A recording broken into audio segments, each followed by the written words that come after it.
I've been, doing this stuff a long time, 35 plus years. I can't remember. And that doesn't, my memory is starting to go a little bit, but I cannot remember a time when people got it so wrong. But I think people missed how much liquidity was being created.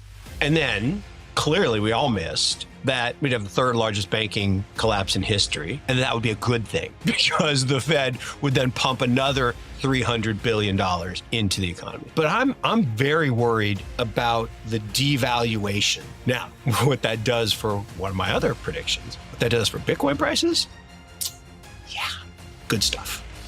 Hi there, lovers of cryptocurrency. Today, we will take a look inside the head of a seasoned financial advisor who has been navigating the market's stormy waters with unmatched insight today. The brilliant founder of Morgan Creek Capital, Mark Yusko, is here to explain the specifics of the cryptocurrency space and offer his optimistic predictions for the first half of 2024. Yusko exposes the disturbing reality of the massive market manipulation that is now taking place in this exclusive interview. Financial giants like BlackRock have joined the market and are upsetting the natural cycle by driving up the price of cryptocurrencies over their reasonable worth. This is in addition to the world of speculative traders. The current global downfall of several fiat currencies is proof positive that the consequences of this paradigm shift are real and present. Yusko connects the dots, highlighting how unstable the state of affairs is as seen by the most recent inflation figures. The inability of individuals to afford needs like food and shelter is one of the tangible effects of economic system instability, which is not just an abstract idea. In this context, Yusko predicts an inevitable run on the banks, painting a grim picture of the impending economic downturn.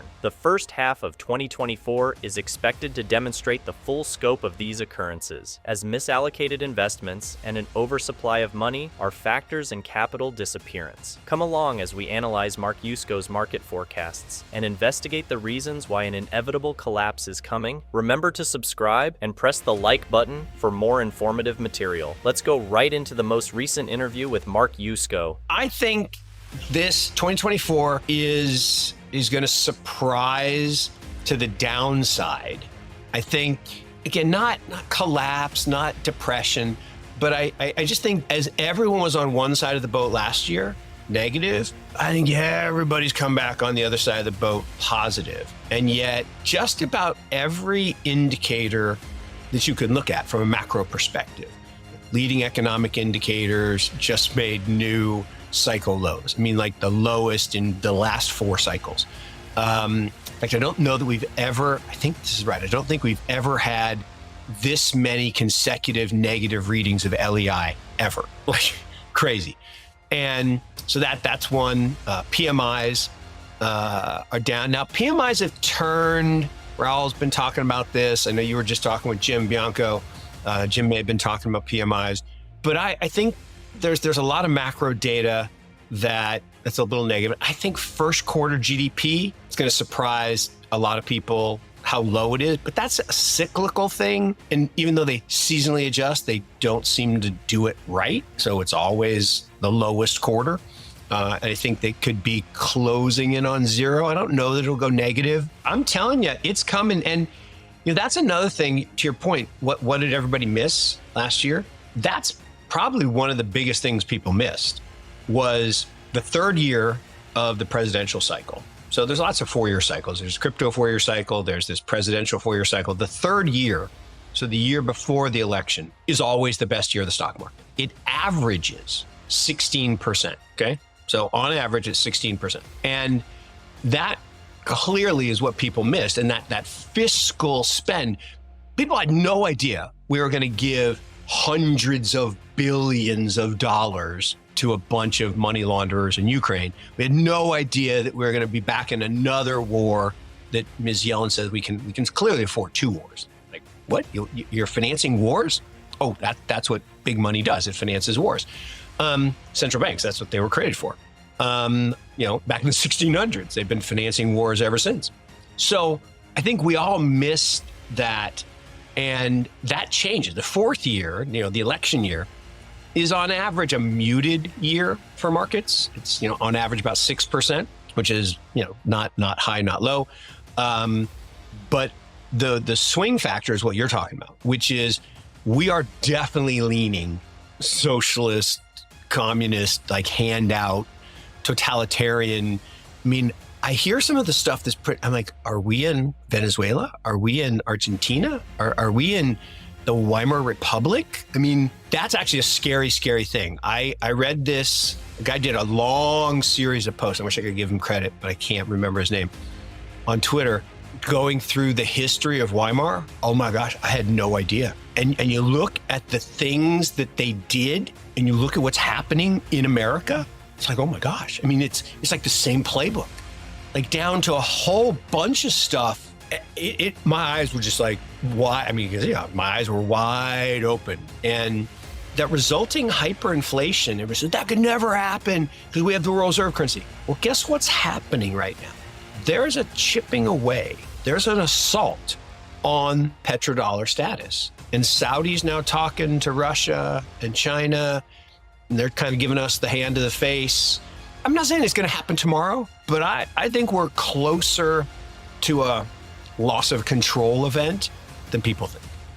Mark Yusko offers a more detailed outlook for 2024 that deviates from the market's general bullishness. Yusko expects the year will be full of surprises on the negative side, rather than a collapse or despair. Although there has been a general change in market mood from negative to positive, he highlights certain worrying macroeconomic indicators. Yusko notes that readings on the Purchasing Managers Index, PMI, and other key measurements, such as leading economic indicators, have fallen to new cycle lows. Notably, PMIs have shifted negative, indicating a more general downward trend. He is also concerned about the first quarter GDP, which he thinks may be disappointingly low, although he does not forecast a bad result. Yusko explores the cyclical nature of market patterns and draws attention to the impact of the presidential cycle on stock markets, which is frequently disregarded. The third year of a presidential cycle, which comes before an election, has historically been the strongest for the stock market. Yusko does point out that many market players did not pay this element enough attention the year before. Beyond business cycles, Yusko conveys anxiety on the state of society politics. He highlights a growing reliance on handouts and possible movements toward dictatorship, noting a noticeable shift toward socialist and communist ideology. He highlights the possible risks of such policy initiatives by drawing historical comparisons with the economic disasters in nations like Venezuela, Argentina, and the Weimar Republic.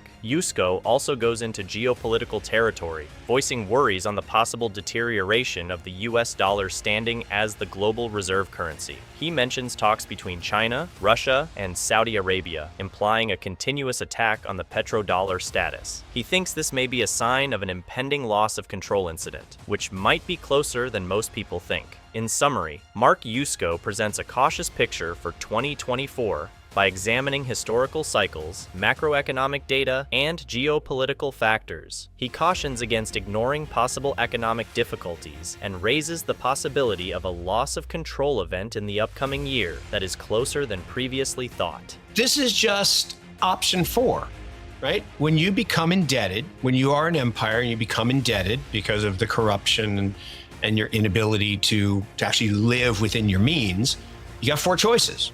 You can pay back the debt. Nope. We talk about tax all the wealth of all the people in America. You can't pay back the debt. 33 trillion. You can't do it, right? So that's off the table. You can't restructure it because China and Russia don't want our bonds. You can't default on it because then you get kicked out of office. And so 4 is you devalue it. And this is the part that I don't want to predict Weimar, but man, this is really scary when you think about your prediction right there and what it means for this ossification of the haves and the have-nots. So, right, we have the greatest wealth and income inequality in the history of our republic. Pretty impressive. And when you start bailing out the people at the top and handing them money through like this, like if a bank can borrow from one side of the house and lend to the other side of the same house and make a spread, that's a riskless transaction. That's literally a government handout when they vote to give money to other governments and then it comes back to the defense companies that they own pieces of, or when Ms. Pelosi, like while she's in session on a bill that has to do with semiconductors, her husband is trading NVIDIA options, like in real time. That corruption will lead to what? It will lead to a need for your other prediction, which is you got to give people money to afford stuff. And so what happens is as you devalue the currency, prices start to rise. Well, the problem is they don't rise linearly. They rise parabolically. And again, I don't want to predict a Weimar-like, but that's where you get. You will eventually get to that point where the only way for the average person to survive is through a government handout. Then it's not even about survival as much as it is just vote for me, just keep me in power.